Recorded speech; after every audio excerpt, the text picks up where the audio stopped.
अवधूत चिंतनक श्री गुरुदेव दत्त. माझ्या साधू सद्भक्त बंधू भगिनींनो, आता आपण सध्या परमपूज्य श्री शिरीषदादा लिखित श्री सद्गुरू स्मरणी हे पुस्तक वाचण्यात घेतले आहे.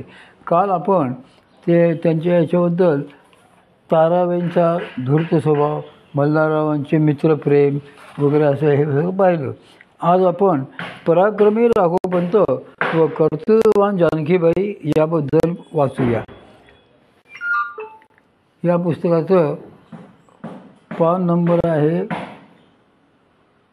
62. पुढे मल्हाररावांनी शंकराची नारायणाचा पुत्र नारायण शंकर यास आपल्याकडे पराक्रमी राघवपंत व कर्तृत्ववान जानकीबाई. राघवपंत हे देखील आपल्या पंजोबांप्रमाणेच अतिशय कर्तबगार आणि पराक्रमी होते. तरुण वयातच ते ग्वाल्हेर दरबारी रुजू झाले आणि आपल्या कर्तृत्वाने लवकरच मोठ्या हुद्द्यावर चढले. त्या दरबारी त्यांनी पराक्रमांनी उज्ज्वल परंपरा निर्माण केली. हे राघवपंतच परमपूज्य श्री मामांचे ईशकृपा संपन्न असे आजोबा होत. राघवपंतांचा पारमार्थिक अधिकारही फार मोठा होता.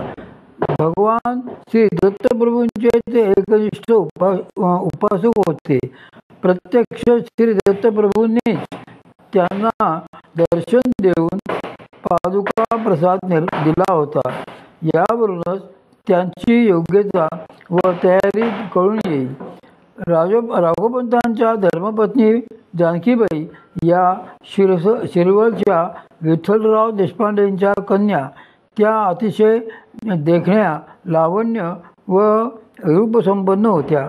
माहेरी त्यांना ठकूताई असे म्हणत. विठ्ठलराव हे देखील अतिशय सात्विक पुरुष होते. बाह्यचक्षूंनी अंग होते, तरी त्यांचे प्रज्ञाचक्षू जागृत असत. ते वैद्यकीय आणि ज्योतिषशास्त्र अतिशय उत्तम रीतीने जाणत असत. नाडी परीक्षेतही ते अत्यंत निष्णात कुशल होते. जानकीबाई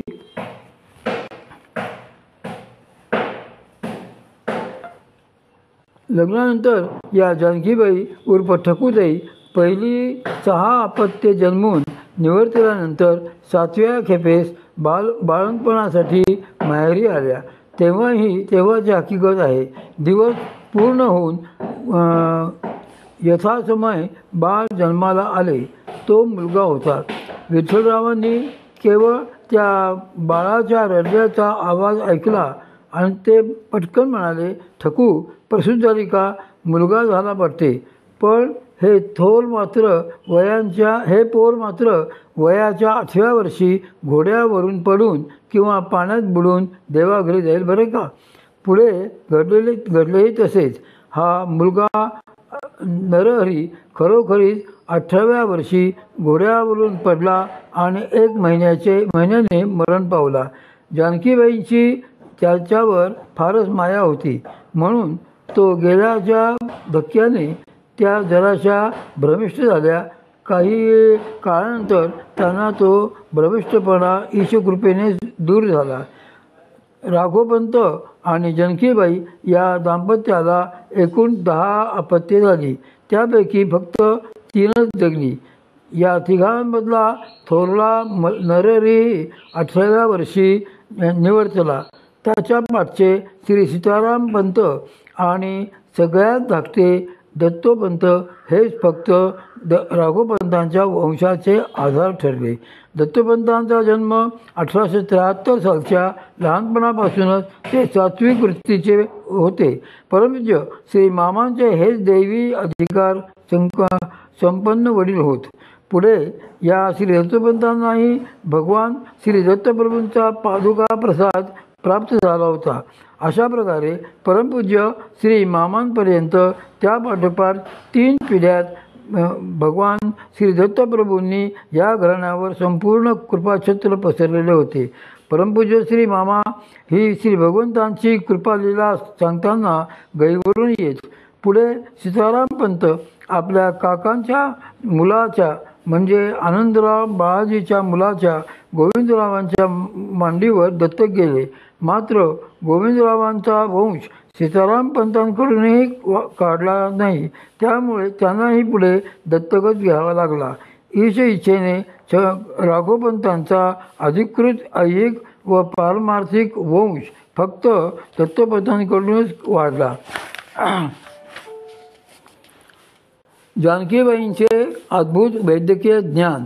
परमपूज्य श्री मामांच्या आजी जानकीबाई या अंगापिढ्याने धिप्पाड व गोऱ्यापान होत्या. खंबीर मनाच्या आणि काळवेळ ओळखणाऱ्या होत्या.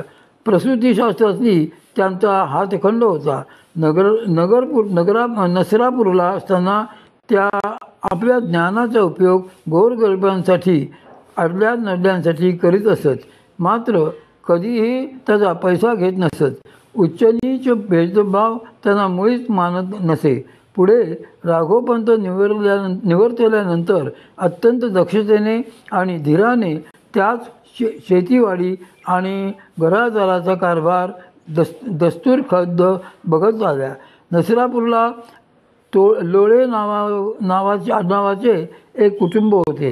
या घराण्यांचे देशपांड्यांशी तात्विक मतभेद असत. त्यामुळे एकमेकांकडे येणे जाणे सहसा होतच नसे. एकदा लोळ्यांची पत्नी बाळंतपणाला आडली म्हणून त्यांनी पुण्याहून खास व्हिक्टोरिया करून एक निष्णात मिशनरी नर्स आणली. तिने बरेच प्रयास केले, पण मूल आडवे आले होते. ती म्हणाली, एक तर बाळ वाचेल, नाहीतर बाळंतीण, दुसरा काही इलाज दिसत नाही. सर्वजण हे ऐकून चिंतेत पडले. इकडे गावातल्याच काही लोकांनी मध्यस्थी करून जानकीबाईंना राजी केले. त्यांनीही त्वरित जाण्याचा निर्णय घेतला. रीतीप्रमाणे त्यांनी जाऊन स्नान केले. पांढरे करवली काठी पातळ नेसलेल्या देवांपुढे जाऊन प्रार्थना केली. कपाली भस्म लावले आणि लोळ्यांकडे गेल्या. आपले सगळे कौशल्यपणाला लावून त्यांनी मूल सरळ केले. बाईंनी सुखरूप प्रसूती झाली. पुढे घरी आल्यानंतर स्नानाची उरकून त्यात एक पातळ दान करीत त्याप्रमाणे केले. पुण्याहून आलेली ती मिशनरी नर्स आश्चर्यचकितच झाली. म्हणाली, तुमच्या गावात ही प्रत्यक्ष देवीच असताना आमच्यासारख्या ठिकाणी गरजच काय? या प्रसंगाने डोळ्यांची वैरभावना संपली. प्रसंगाभानी जानकीबाई. अशा या जानकीबाई अतिशय प्रसंगवर्धनातही होत्या. राघोपंतांच्या निधनानंतरची हकीकत आहे. एकदा आपल्याबरोबर आपल्या लहान मुलाला घेऊन मल्हारहून त्या पायीच काही कामासाठी पुण्याला निघाल्या. त्यांचे अप्रतिम लावण्य बघून काही लफंग्यांनी वाईट हेतूने रस्त्यात त्यांचा पाठलाग आरंभला. जानकीबाईंनी आलेला बाका प्रसंग ओळखला. पुढे त्या रस्त्यात शौचाचे निमित्त करून धावल्या. गोड बोलून त्यांनी मुलास त्या लफंग्यांच्याच ताब्यात सांभाळण्यासाठी दिले आणि आपण बहिर्देशासाठी म्हणून डॉक्टरांकडे निघाल्या. त्या जे निघाल्या ते थेट कात्रजच्या बोगद्याच्या बाजूने डोंगर ओलांडून दुसऱ्या पलीकडच्या बाजूला आल्या.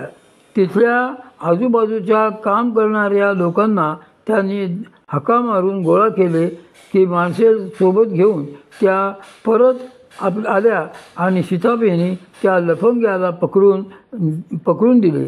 त्या लफंग्यांना पुढे शिक्षा झाली आणि जानकीबाईंना भोर सरकारकडून प्रसंगावधानाबद्दल कौतुक होऊन